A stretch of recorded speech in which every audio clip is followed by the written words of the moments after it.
Okay, how's it? Welcome back to the channel. Yeah, it's been a really long day. I need some coffee. I need more coffee.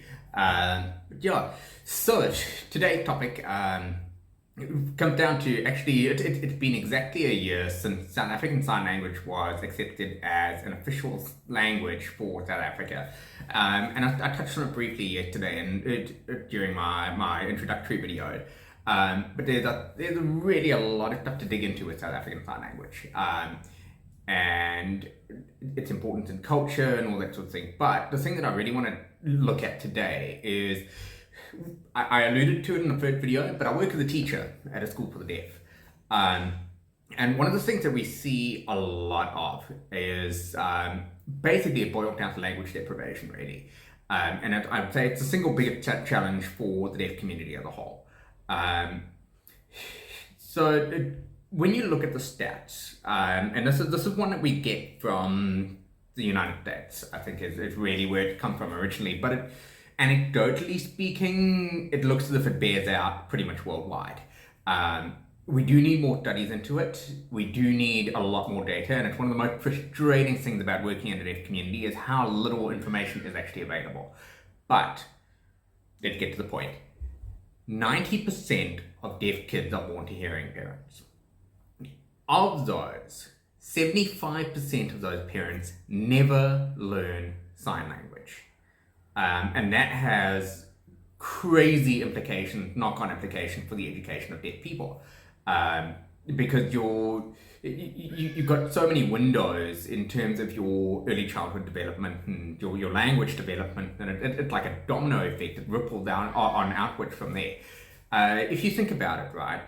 So you end up with a kid who doesn't get access to language at all to start with. By the time they reach school at the age of 5, 6, 7, they maybe have a series of gestures or pointing or what have you. So when they arrive with us, they are now learning language for the first time, and it is 7 years late. Then you consider the fact that in terms of academic achievement, you need to read. It has to be a thing. But reading for a deaf person is in their second language. Think about it. Any written work that we have that uses the Roman alphabet, Latin alphabet, or Cyrillic, or whatever the case might be, anything that is not a single character linked to a concept, means that you have to be able to decode what that writing means. And the vast majority of written language is sound. It's associated with syllables, it's associated with it's letter groups that mean a certain sound. So where does that leave a deaf person? It doesn't take a genius to make that deaf, right? So it becomes this really difficult process to try and get all of those things linked. And the real question that I want to put out there today is, how do we fix that? And I honestly think it boils down to sign language accessibility earlier. That's step one. How do we do that? So when you look at South Africa and you look at South Africa's history, it plays a massive role in accessibility, because the vast majority of our kids at our school come from backgrounds where they're non-fee paying. So that means that their parents are not able to afford extra classes for sign language lessons. They're not able to, and I mean that's the basic, right? You think about it, most parents would go out of their way to do anything for their kids. These parents very often are left in a situation where they cannot afford to, because survival is on the line. It's basic. If you're getting up at 4 a.m. to catch a taxi, to then catch a second taxi to get to your job, and you're then there until 5, 6 in the afternoon, and only then getting back, where's the time to see your kid, let alone learn an entire second language for them? It's not accessible there.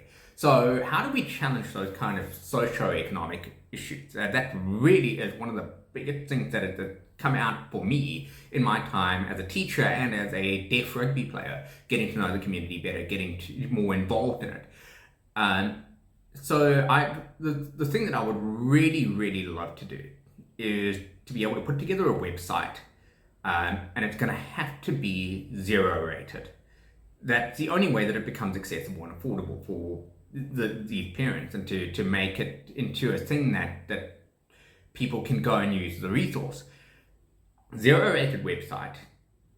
Step one is to put together a dictionary of South African Sign Language. There's a few organizations out there like DeafSA, like EDEF, VITS Center for Deaf Learning, VITS Center for Deaf Studies. Let me make sure that I get that absolutely right. Like I said, these videos are going to be quite conversational, so if I do mess up from time to time, I do apologize, but yeah, I will do my best to correct myself as we go. So yeah, we got those resources that exist, but most of them you have to pay for. And like I said, the background of many of the parents makes that a non-starter.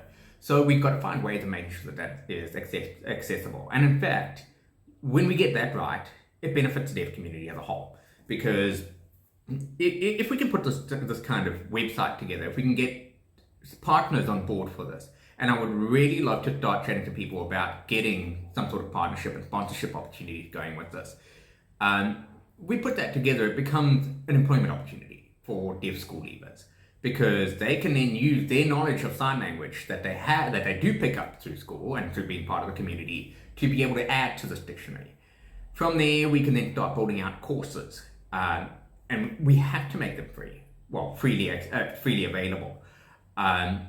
And if we can employ deaf people and actually make sure that there is a almost like a reciprocal pattern going on there, where they add to the dictionary, they add to the courses, they get paid for it, and then are able to kind of make a real positive feedback loop there by teaching hearing people to sign, equipping more future deaf leaders and learners. And it then becomes something that becomes self-sustaining.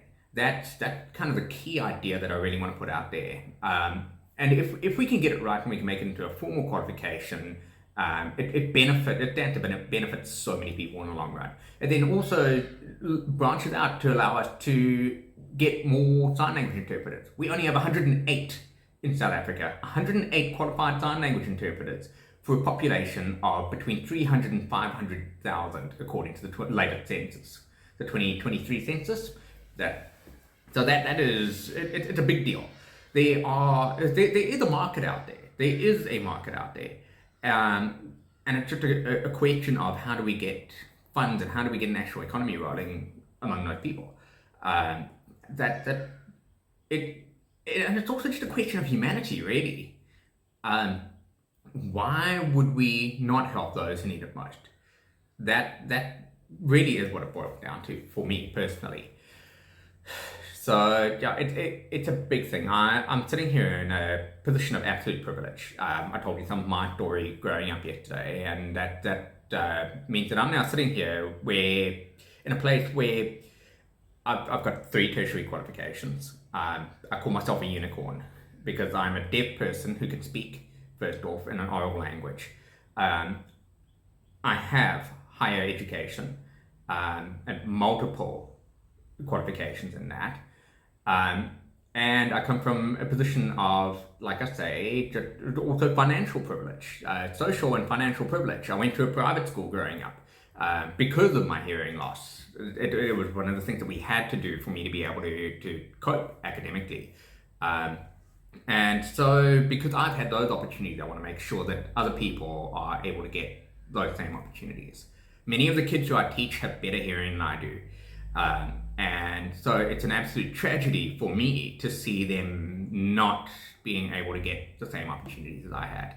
So, yeah, I think that kind of wraps up why sign language is such an important thing. I think 10 minutes is really too short for this.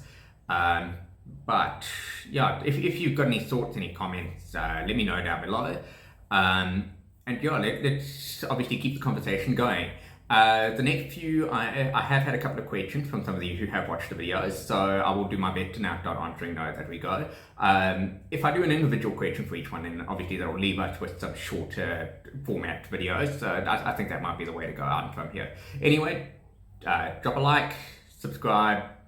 You know the deal. I mean, this is the third time I'm doing that for YouTube. So, yeah. Anyway, have a good one, guys.